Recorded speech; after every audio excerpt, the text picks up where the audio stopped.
Classes of Pradyut sir চ্যানেলে তোমাদের স্বাগত। ভিডিও ভালো লাগলে চ্যানেলটাকে সাবস্ক্রাইব করে দিও। হ্যালো বন্ধুরা, আজ আমি তোমাদের জন্য চতুর্থ শ্রেণীর আমাদের পরিবেশ বইয়ের ভিডিও নিয়ে হাজির হয়ে গেছি। যারা আমার এই বইটার উপর আগের ভিডিওগুলো দেখোনি তারা কিন্তু অবশ্যই আমার চ্যানেল থেকে সেই সমস্ত ভিডিওগুলো দেখে নিও। এখন চলো আমি আজকে 36 নম্বর পৃষ্ঠা থেকে ভিডিও শুরু করছি। কাজ করার জন্য চাই খাবার। দেখো আমি এখান থেকে পড়ছি। দিদিমণি বললেন, আমরা সবাই তো সারাদিন নানা রকম কাজ করি। তোমরা স্কুলে আসো, খেলাধুলা করো, পড়াশোনা করো, এসবও তো কাজ। সারাদিনে তোমরা কী কী কাজ করো তার একটা তালিকা তৈরি করার চেষ্টা করো। তোমরা সারাদিনে কী কী কাজ করো এবং কখন করো সেটা নিচে লিখতে বলেছে, ঠিক আছে? তাহলে আমরা দেখো কি করেছি। দেখো কি কাজ করো সারাদিনে। আমি লিখেছি দুধ আনতে যাই। কখন না, সকাল 8:30, মানে যেটাকে আমরা বলি 8:30। স্কুলে যাই, কখন যাই? সকাল 10:30। খেলাধুলা করি কখন? বিকেল 4:30, মানে যাকে বলি বিকেল 4:30, ঠিক আছে? দিদিমণি এবারে জিজ্ঞাসা করলেন, যদি আমরা সারাদিন কিছু না খাই তাহলে আমাদের গায়ের জোর কি কমে যাবে? মঞ্জু বলল, গায়ের জোর পুরোপুরি হয়তো কমে যাবে না, কিন্তু দুর্বল হয়ে পড়ব। আমরা তো সারাদিন এত সব কাজ করি, সেই কাজ করার শক্তি পাই কোথা থেকে? আসলাম বলল, আমরা তো খাবার খাই, খাবার থেকেই শক্তি পাই। দিদিমণি বললেন, ঠিক বলেছ, তবে এক এক রকম কাজের জন্য এক এক পরিমাণ শক্তি দরকার। যে কোনো কাজ করতে শক্তির প্রয়োজন হয়। তাহলে যে কোনো কাজ করতে আমাদের কিসের প্রয়োজন হয়? দেখো, যে কোনো কাজ করতে আমাদের শক্তির প্রয়োজন হয়। কোনো কাজে শক্তি বেশি লাগে, আবার কোনোটায় শক্তি প্রয়োজন হয় কম। খাবার খেয়েই আমরা সেই শক্তির চাহিদা মেটাই। তাহলে আমাদের শক্তির চাহিদাটা মেটাই কীভাবে? খাবার খেয়েই সেই সমস্ত শক্তির চাহিদা মেটাই, ঠিক আছে? এবার পরের পৃষ্ঠায় চলে এসো। দেখো নিচের প্রাণীগুলির ছবি লক্ষ্য করো। নিচে ছবির নিচে লেখো যে কে কোন কাজের ভঙ্গিতে রয়েছে। তাহলে প্রথমে দেখো আমরা দেখতে পাচ্ছি বাঘ একটা হরিণকে তাড়া করেছে, ঠিক আছে? তাহলে এখানে বাঘ শিকার ধরার ভঙ্গিতে রয়েছে। নেক্সট হচ্ছে হরিণ দৌড়ে পালাচ্ছে, তাই না? দেখেই বোঝা যাচ্ছে হরিণ ছুটে পালাবার ভঙ্গিতে রয়েছে। এরপরে দেখো কী লিখেছি, মৌমাছি ফুলের ওপর মধু চুষে খাওয়ার ভঙ্গিতে রয়েছে, কারণ সে বসছে মধু চুষে খেতেই সে আসছে। নেক্সট হচ্ছে কেঁচো চলার ভঙ্গিতে রয়েছে। ব্যাঙ কি ভঙ্গিতে রয়েছে? ব্যাঙ হচ্ছে দেখো লাফানোর ভঙ্গিতে রয়েছে। এবারে গন্ডারটা কি করেছে? দেখো গন্ডার ঝোপের আড়ালে লুকিয়ে থাকার ভঙ্গিতে রয়েছে, ঠিক আছে? এরপরে হচ্ছে দেখো মাছ জলে সাঁতার কাটার ভঙ্গিতে রয়েছে। তারপরে দেখো সাপ ব্যাঙ মুখে দিয়ে রয়েছে, তাহলে সাপ ব্যাঙ গেলবার ভঙ্গিতে রয়েছে। এরপরে প্রজাপতি ফুলের ওপর বসার ভঙ্গিতে রয়েছে, কারণ সে ফুলের মধু খাবে বলে সবে এসে সে বসছে, ঠিক আছে? কচ্ছপ চলার ভঙ্গিতে রয়েছে, কচ্ছপটা চলছে। এখানে পাখিটি ওড়ার ভঙ্গিতে রয়েছে, উড়ে যাওয়ার ভঙ্গিতে রয়েছে। আর হাতি সুর দিয়ে কলা গাছ ভাঙার ভঙ্গিতে রয়েছে, ঠিক আছে? তাহলে আমরা এই ছবিগুলোতে কোন প্রাণী কী ভঙ্গিতে রয়েছে সেটা কিন্তু আমরা পড়লাম এবং নিচে তার সঙ্গে কিন্তু লিখে দিলাম। তোমরা কিন্তু এগুলো কিন্তু দেখে দেখে লিখে নিও। এবারে চলো পরের পৃষ্ঠায় চলে যাই। দেখো যে খাবার খেয়ে সুস্থ থাকবো। দেখো যিশু জিজ্ঞাসা করলো, আমাদের সবার কি একই রকমের খাবার দরকার হয়? দিদিমণি বললেন, না, আমরা সবাই তো এক ধরনের কাজ করি না। কোনোটায় অনেক বেশি পরিশ্রম, কোনোটায় একটু কম। কাজ অনুযায়ী শক্তির চাহিদাও বদলায়। শক্তির চাহিদা বদলানোর সঙ্গে সঙ্গে আবার খাবার খাওয়ার ধরন এবং পরিমাণও বদলে যায়।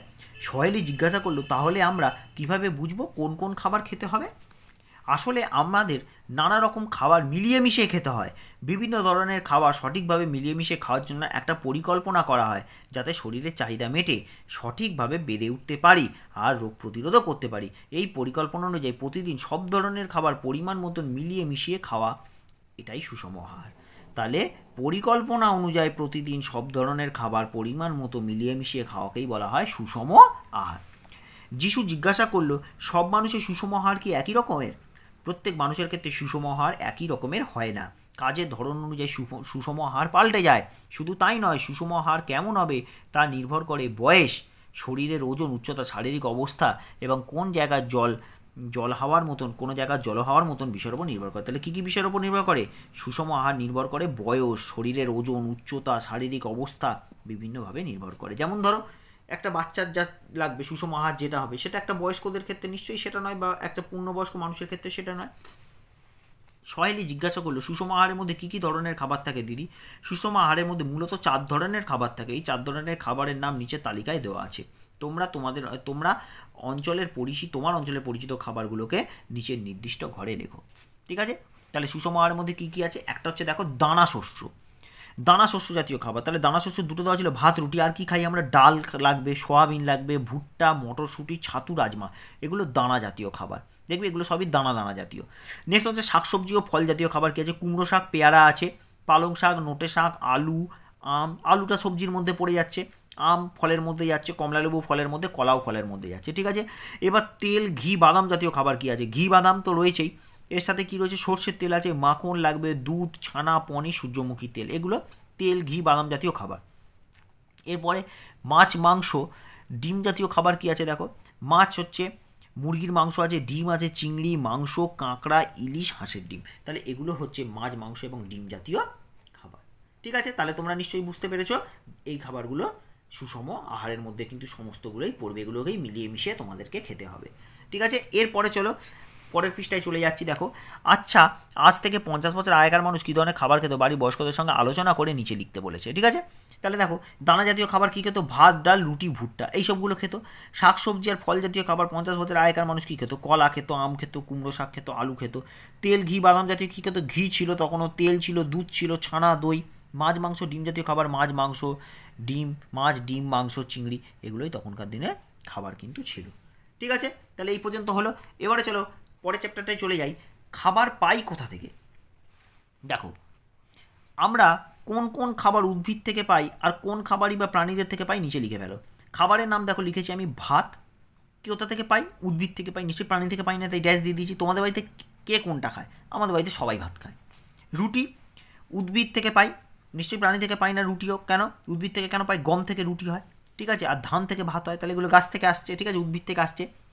তাহলে তোমাদের বাড়িতে কে কোনটা খায়? আমাদের বাড়িতে এটাও সবাই খায়।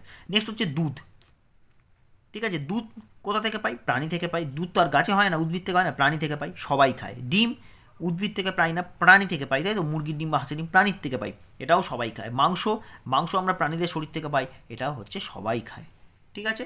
এবারে পরের পৃষ্ঠায় চলে যাই। এবারে এসো আমরা জানার চেষ্টা করি কোন কোন খাবার থেকে বিভিন্ন প্রাণী এবং মানুষ শক্তি পায়। দেখি, জীবের নাম হচ্ছে গরু। কী কী খাবার থেকে শক্তি পায়? তা মানে যেগুলো খায় সেগুলোই, ঘাস থেকে, খড় থেকে, ভুসি থেকে। হাতি কলা গাছ খায়, ফলমূল খায়, এখান থেকেই শক্তি পায়। বাঘ কী খায়? মাংস খায়, তাহলে মাংস থেকে শক্তি পায়। মাছ কী খায়? জলজ উদ্ভিদ, পোকামাকড়। হরিণ কী খায়? ঘাস খায়। কচ্ছপ কী খায়? জলজ উদ্ভিদগুলোকে খায়। সাপ কী খায়? ব্যাঙ খায়। ব্যাঙ কী খায়? আবার পোকামাকড় খায়। মাছরাঙা কী খায়? মাছ খায়। মানুষ কী খায়? উদ্ভিদ আর প্রাণীজ খাদ্য থেকে পায়। সমস্ত শক্তি পায় উদ্ভিদ এবং প্রাণীজ খাদ্য থেকে। উদ্ভিদ মানে বিভিন্ন শাকসবজি এগুলো, আর প্রাণীজ ফলমূল, আর প্রাণীজ খাদ্য মানে মাছ, দুধ, হ্যাঁ, ডিম, মাংস, এগুলো থেকে কিন্তু প্রাণীজ খাদ্য থেকেও কিন্তু মানুষ শক্তি পেয়ে থাকে, ঠিক আছে। দিদিমণি জিজ্ঞাসা করলেন মানুষ আর বিভিন্ন প্রাণী কোন ধরনের খাবার থেকে শক্তি পায়? আসলাম বলল উদ্ভিদ থেকে।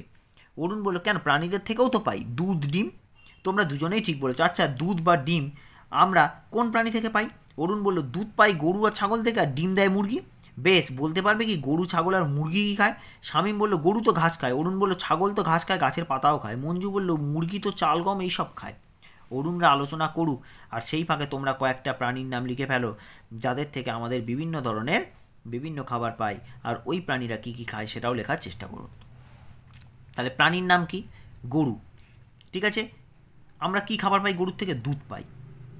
আর ওই প্রাণীটা নিজে কী খায়? তাহলে গরু নিজে কী খায়? ঘাস খায়, খড় খায়, ভুসি খায়, ঠিক আছে। এই খাবারগুলো আবার সে আবার কোথা থেকে পায়? সে পায় কিন্তু উদ্ভিদ থেকে পায়, ঠিক আছে। ছাগল, ছাগলের থেকে আমরা কী পাই? দুধ পাই, মাংস পাই। ওই প্রাণী নিজে কী খাচ্ছে? ছাগল কী খায়? ঘাস খায়, পাতা খায়, ঠিক আছে। এবার ঘাস পাতা কোথা থেকে পায়? সে উদ্ভিদ থেকে পায়। মুরগি, মুরগি কী খায়? মুরগি থেকে আমরা কী পাই? ডিম পাই, মাংস পাই। এবার মুরগি নিজে কী খায়? গম খায়, দানা খায়, সেগুলো কোথা থেকে পায়? উদ্ভিদ থেকে পায়।